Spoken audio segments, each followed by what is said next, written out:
Hey guys, welcome to the video. My name is Salt. I'm an LR5 with over 7,000 hours in Warframe, and my goal is to provide builds and guides for people to have an easier time in the game.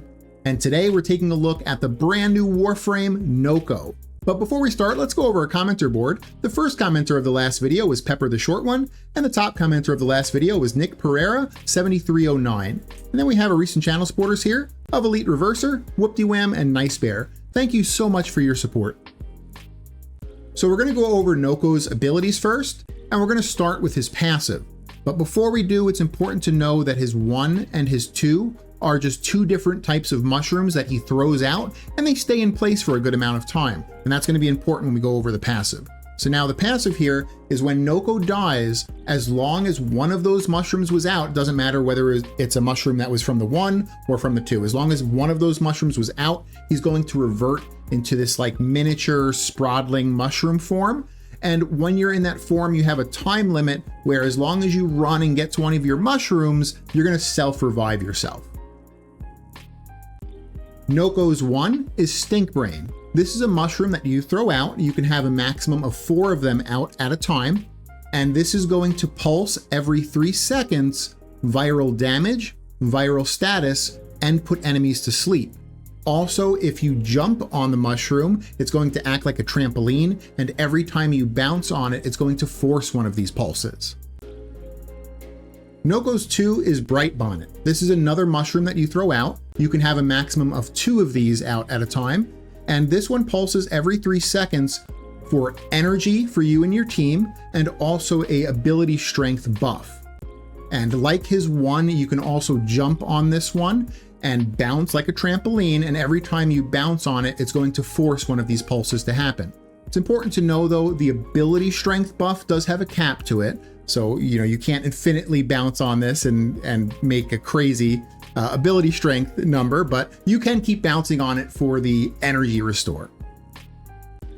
Nokko's 3 is Reroot. With this ability, he transforms into a little tiny miniature mushroom, and while in this form, he's invulnerable. He restores health and shields per second. That shield can overflow into overshields. Also, while you're in this form, the game spawns like these purple spores around you. And if you collect those spores, you get even more health and shields back and a little speed boost. Nokko's 4 is Spore Spring. This is a mushroom ball that you throw out, and you can have up to 3 of these out at a time. These are going to bounce between enemies and your mushrooms, meaning your 1 and your 2. And every time it bounces, it explodes for toxic damage. It also increases its critical chance by 25% per bounce. So towards the last few bounces, you'll see it be into red crits. This can bounce a total of 10 times each. And also, when this bounces off of your mushrooms, not only will it force a proc from them, just like you do when you jump on your mushrooms, but it's also going to make their pulse rates happen every 1.5 seconds. And if you remember, normally it's every 3 seconds is their pulse rate. The subsume we're going to be using for Nokko is Rhino's Roar. This is a multiplicative damage increase to both weapons and abilities, so it'll also affect the damage of his 4 Spore Spring. And we're going to be putting this over Nokko's 3, just because Nokko's 3 is the weakest out of all 4 of his abilities. So now I just want to go over the general playstyle of Nokko. We'll start by just making sure Roar is up all the time. So just press 3, make sure Roar is up. When it falls off, just recast it.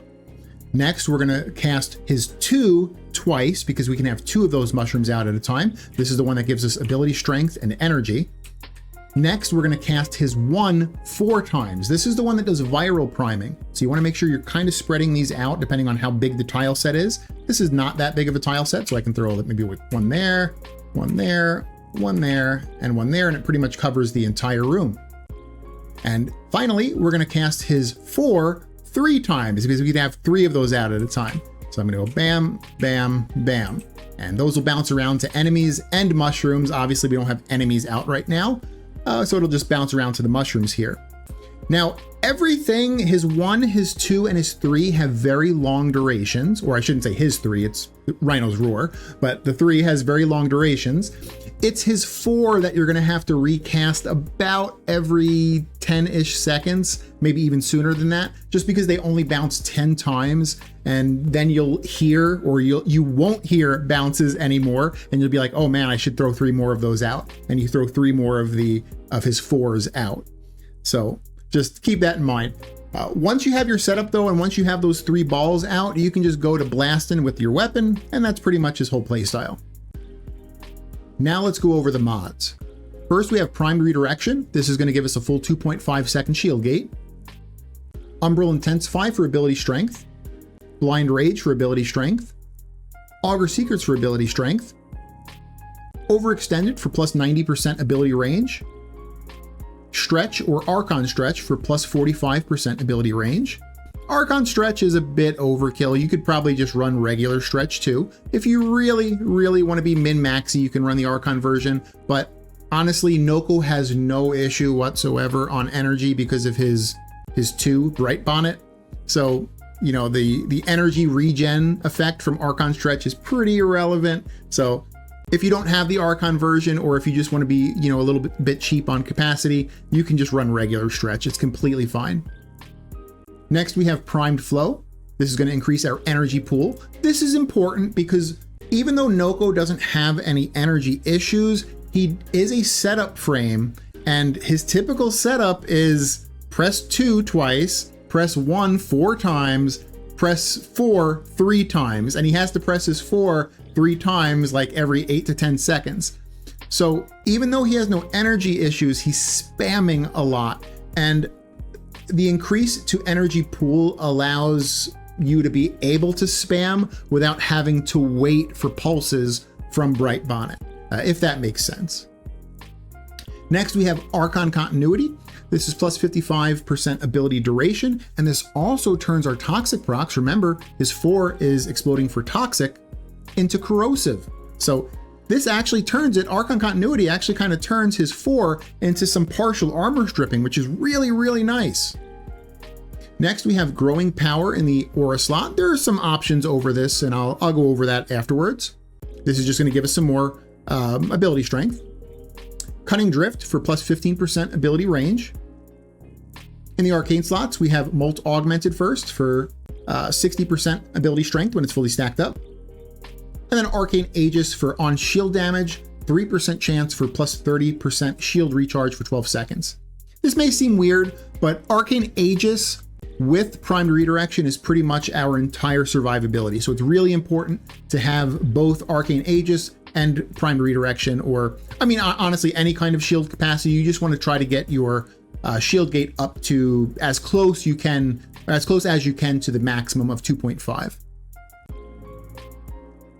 Now I want to go over some of the mod slots that you can consider flex slots and some of the options that you can think about putting over them.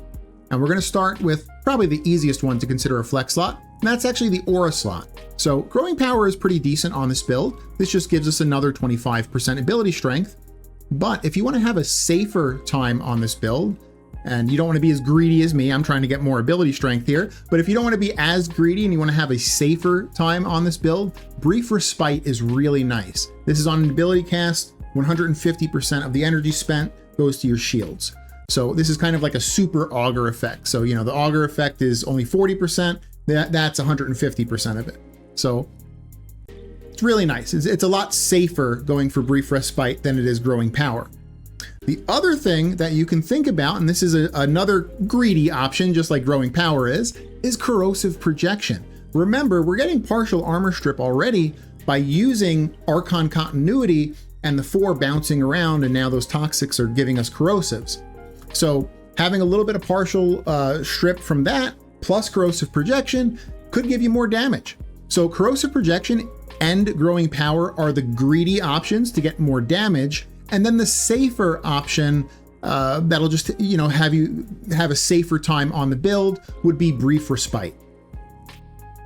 The next mod slot that you can consider a flex slot is actually Archon Stretch, or regular Stretch if you decided to go for regular Stretch. And that's because Overextended and Cunning Drift by themselves is kind of enough range. Like Stretch or Archon Stretch is a bit overkill. Now, in my defense, Stretch does increase the range of your viral priming, allowing for more overlap of these mushrooms, so even better viral priming. It also increases the blast radius of your spore spring every time it bounces. But like I said, it is kind of overkill. We already have Overextended on here. We already have Cunning Drift on here. So what else could you put in the Archon Stretch slot if you wanted to? And I think the best option for you would be Augur Message or the other duration mod. Let me bring those up here. Let me just type in duration, and let me get off of the auras. So Augur Message is plus 24% ability duration, and you also get the Augur effect, which will stack with Augur Secrets. So now you have 80% of energy spent on abilities converted to shield, which is pretty nice. Or you can use the other one that gives you plus 28, which is, where is it here? Is it Constitution? Constitution gives you plus 28% ability duration. Out of these two, I'd probably go with the Augur Message just for the Augur effect there. Now, why did I pick Stretch instead of Augur Message? It's because there are Archon Shards that can give you ability duration, but there's not Archon Shards that can give you ability range. So that was my reasoning for not going Message and for going Stretch, because I'm like, I'll just make up that duration with shards, and I can't make more range with shards because they don't exist. So that was my reasoning for going Stretch or Archon Stretch here. But Augur Message is also a completely fine option over Stretch. Okay, now we're gonna go over the externals for Nokko. And all of these are optional, but I just wanna go over what I like to use on him. And we're gonna start with Archon Shards. Now, something I will say that is damn near close to being mandatory is at least one yellow shard for casting speed. In fact, I use 2 shards for casting speed, but I think 1 shard is damn near mandatory. And that's because Nokko's a setup frame. He's got a lot of buttons to press. You gotta press 2-2, 1-1, 1-1, 4-4-4, and then you gotta press 4-4-4 like every 8 seconds. So you're casting a lot. If you don't have casting speed, you're never gonna be able to shoot your damn gun because you're just gonna be pressing buttons all day. So casting speed, very important. Use at least 1 casting speed shard. 2 might be overkill, but you know what? I like overkill, so I use 2 for casting speed.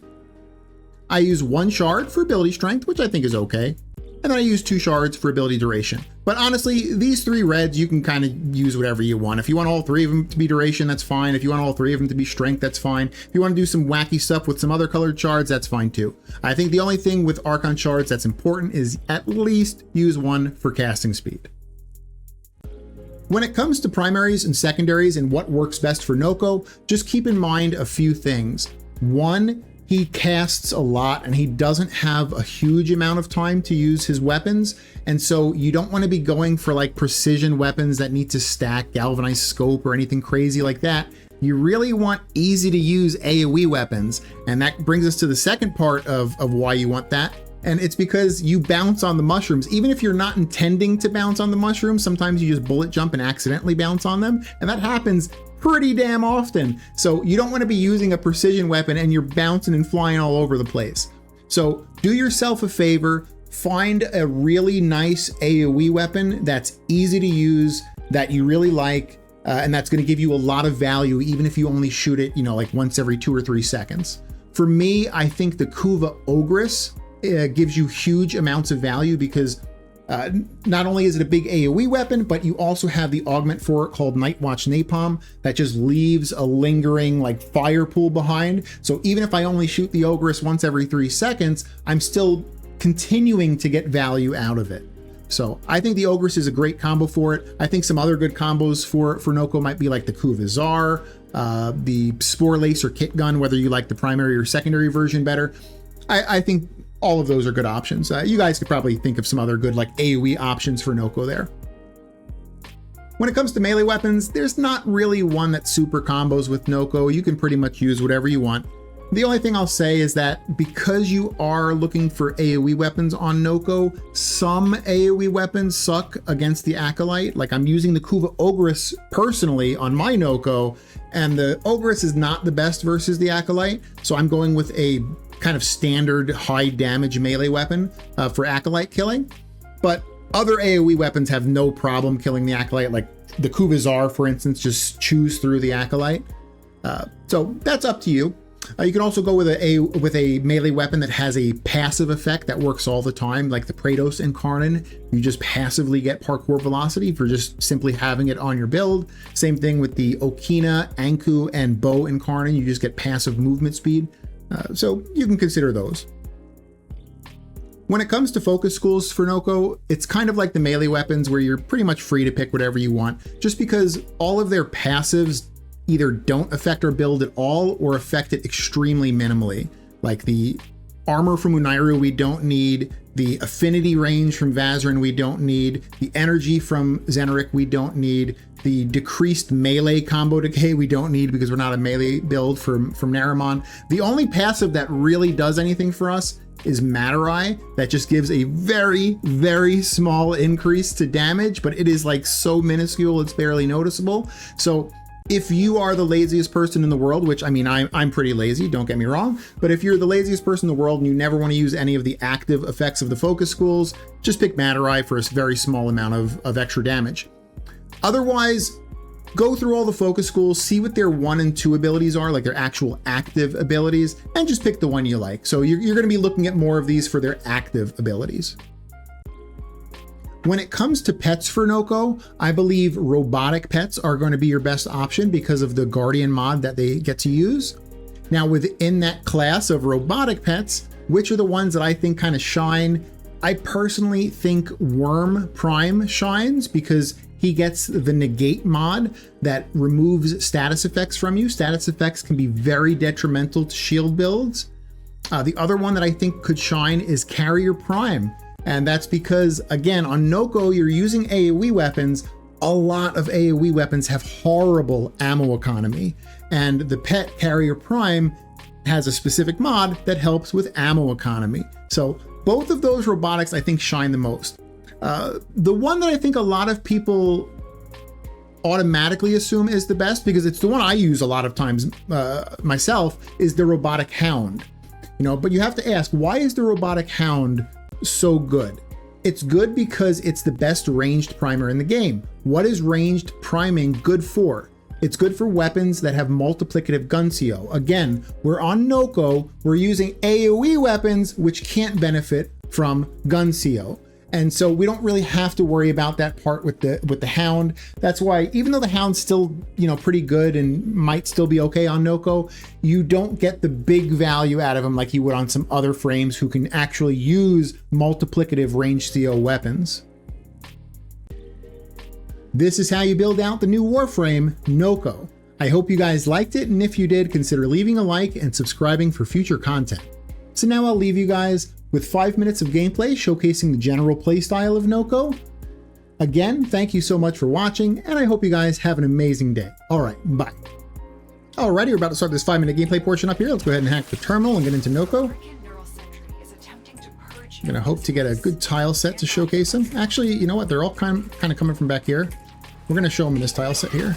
Let's get our energy stuff out. Let's get our viral priming out. Oh my goodness, I'm hopping on my stuff already.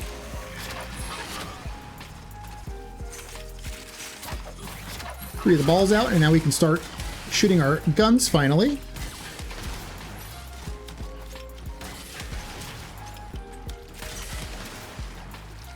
You're going to be listening for when you no longer hear bouncing, and that's going to kind of be like your cue to throw 3 more of your fours out. I really wish they showed like an indicator of how many of them were out, like in the bottom right, like they do the other stuff, but they don't, so it's a little bit annoying.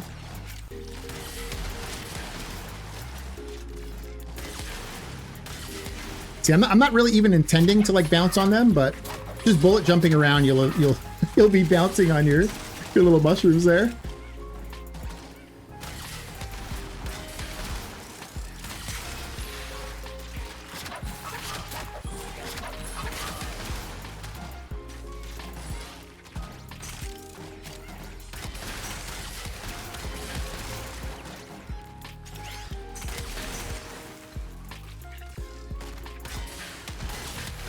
Something I didn't mention too with the flex slots is that Prime Surefooted is definitely a option over Cunning Drift too. Just because you are using AoE weapons on Nokko, and it's like well, you could self-stagger yourself a lot. So prime sure-footed is you know, a good flex option over cunning drift. All right, let's get our setup out. I'm starting to see things like despawn. Here we go.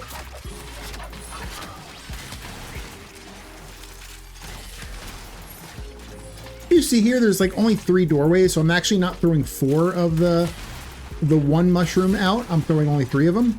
So that's really up to you. You can do whatever. Or you can throw 2 at the same doorway and get like double the viral stacking too. So like that's actually there's 2 right here. Maybe I did throw 4 and I didn't realize it.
We got about a minute and a half left here. I think he's a pretty fun Warframe. I don't necessarily like that he's like kind of just relegated to using AoE weapons. That does sometimes hurt, like not being able to pick the exact weapon you want.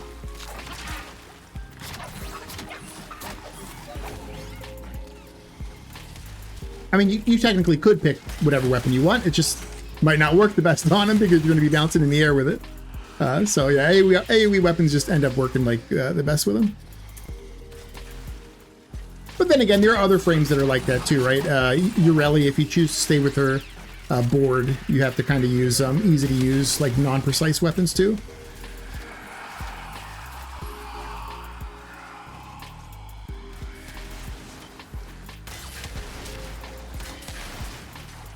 All right, 30 seconds left.